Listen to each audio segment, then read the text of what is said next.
Hello students, एक बार फिर से आपका बहुत बहुत स्वागत है हमारे और आपके अपने चैनल ब्राउन स्टडी में। आज मैं आपके लिए मोस्ट इंपॉर्टेंट टॉपिक का वीडियो लेकर के आया हूं। इस वीडियो में मैं आपको बताने वाला हूं रामायण से संबंधित कुछ महत्वपूर्ण प्रश्न। तो वीडियो कंप्लीटली पूरा बात जरूर करिएगा। सभी के सभी क्वेश्चन आपके यूजफुल होने वाले हैं, क्योंकि मैंने इन सभी क्वेश्चन को बहुत ही ज़्यादा रिसर्च के बाद ही उठाया है, जो कि प्रीवियस ईयर में काफ़ी बार रिपीट हुए हैं। तो चलिए बढ़ते हैं फर्स्ट क्वेश्चन की ओर। फर्स्ट क्वेश्चन आपके सामने दिया हुआ है, जिसमें बोला गया है कि रामायण के रचनाकार कौन हैं। तो यहाँ पर आपको ध्यान रखना है कि रामायण के जो रचनाकार हैं उनका नाम है वाल्मीकि। तो यहाँ पर आपका राइट आंसर हो जाने वाला है ऑप्शन नंबर बी। चलिए बढ़ते हैं नेक्स्ट में। नेक्स्ट आपकी स्क्रीन पर देखने को मिल जाने वाला है सेकंड नंबर, जिसमें बोला गया है कि रामायण का फारसी में अनुवाद किसने किया था। तो यहाँ पर आपको ध्यान रखना है कि रामायण का फारसी में अनुवाद जो था वो अब्दुल कादिर बदायूनी ने किया था। तो यहाँ पर आपका राइट आंसर हो जाने वाला है ऑप्शन नंबर ए। इनका संबंध जो था वो मुगल काल से था। तो यहाँ पर आपको ध्यान रखना है कि रामायण का फारसी में अनुवाद किसने किया था, बदायूनी ने किया था। चलिए बढ़ते हैं नेक्स्ट में। नेक्स्ट आपकी स्क्रीन पर देखने को मिल जाने वाला है थर्ड नंबर, जिसमें बोला गया है किस ग्रंथ को आदि काव्य के नाम से जाना जाता है। तो यहाँ पर आपको ध्यान रखना है कि रामायण को आदि काव्य के नाम से भी जाना जाता है। तो यहाँ पर आपका राइट आंसर हो जाने वाला है ऑप्शन नंबर सी। चलिए बढ़ते हैं नेक्स्ट में। नेक्स्ट आपकी स्क्रीन पर देखने को मिल जाने वाला है फोर्थ नंबर, जिसमें बोला गया है कि रामायण का समय किस युग का माना जाता है। तो यहाँ पर आपको ध्यान रखना है कि रामायण का समय जो है वो त्रेता युग का माना जाता है। तो यहाँ पर आपका राइट आंसर हो जाने वाला है ऑप्शन नंबर ए।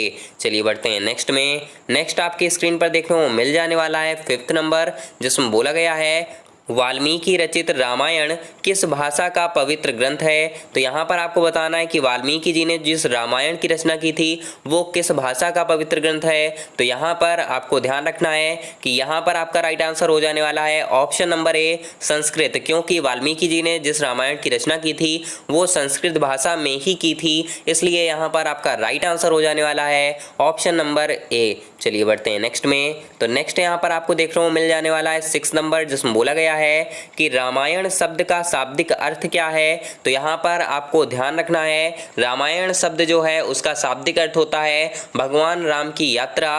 तो यहाँ पर आपका राइट आंसर हो जाएगा ऑप्शन नंबर ए। यहाँ पर अगर आप इस शब्द का संधि विच्छेद भी करते हैं तो भी आपको समझ में आ जाएगा कि रामायण का अर्थ होता है राम प्लस आयन। तो यहाँ पर आपको ध्यान रखना है कि इसका अर्थ होता है भगवान राम की यात्रा।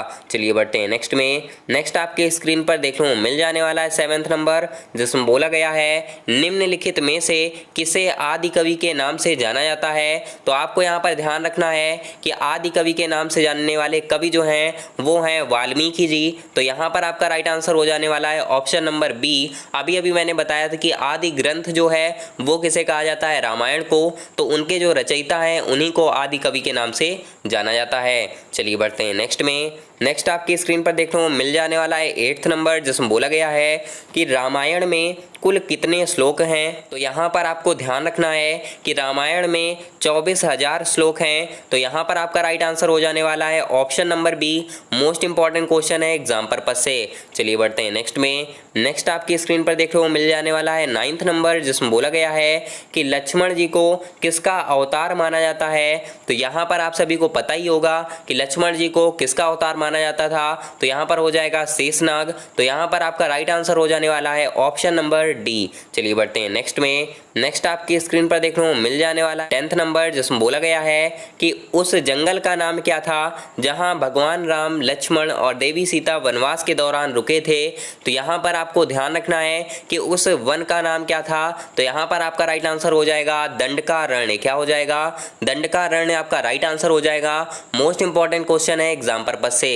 चलिए बढ़ते हैं नेक्स्ट में। नेक्स्ट आपकी स्क्रीन पर देखने को मिल जाने वाला है यहाँ पर 11th नंबर, जिसमें बोला गया है कि भावार्थ रामायण किसने लिखी है। तो यहाँ पर आपको ध्यान रखना है कि भावार्थ रामायण जो है वो लिखी हुई है एकनाथ ने। तो यहाँ पर आपका राइट आंसर हो जाने वाला है ऑप्शन नंबर बी। चलिए बढ़ते हैं नेक्स्ट में। नेक्स्ट आपकी स्क्रीन पर देखने को मिल जाने वाला है 12 नंबर, जिसमें बोला गया है कि रामायण के प्रथम कांड का क्या नाम है। तो यहाँ पर आपको ध्यान रखना है कि रामायण के प्रथम कांड का नाम है बाल कांड। तो यहाँ पर आपका राइट आंसर हो जाने वाला है ऑप्शन नंबर डी। चलिए बढ़ते हैं नेक्स्ट में। नेक्स्ट आपकी स्क्रीन पर दिया गया है 13 नंबर, जिसमें बोला गया है रामायण के अंतिम कांड का क्या नाम है।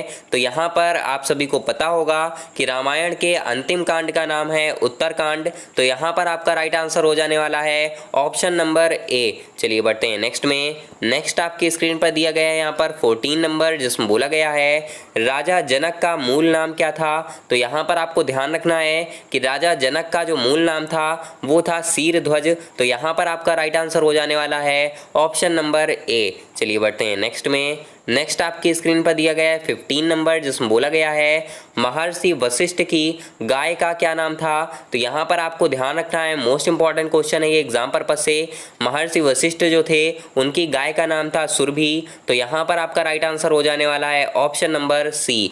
चलिए बढ़ते हैं नेक्स्ट में। नेक्स्ट आपकी स्क्रीन पर दिया गया है 16 नंबर, जिसमें बोला गया है कि व्यास नदी का रामायण काल में क्या नाम था। तो यहाँ पर आप सभी को ध्यान रखना है कि व्यास नदी जो थी उसका रामायण काल में नाम था विपाशा। तो यहाँ पर आपका राइट आंसर हो जाने वाला है ऑप्शन नंबर बी। तो यहाँ से इस टॉपिक से रिलेटेड सभी इंपॉर्टेंट क्वेश्चन आपके समाप्त होते हैं। सभी क्वेश्चन सिलेक्टेड लेवल के लिए हुए हैं, इसलिए इन सभी क्वेश्चंस को आप लोग बिल्कुल अच्छे से रट लीजिएगा, क्योंकि सभी के सभी आपको कोई ना कोई एग्जाम में जरूर से देखने को मिल जाने वाले हैं, क्योंकि मैंने ये सभी क्वेश्चंस को प्रीवियस ईयर क्वेश्चन पेपर से ही निकाला है। तो उम्मीद करता हूँ ये वीडियो आपको काफ़ी ज़्यादा पसंद आई होगी। पसंद आई हो तो लाइक कर दीजिएगा, टेलीग्राम चैनल को ज्वाइन कर लीजिए, वहाँ पर आपको इसका PDF दे दिया जाएगा। तो चलिए कल मिलता हूँ आपसे एक और नई वीडियो के साथ, तब तक के लिए टेक केयर। जय हिंद, जय भारत।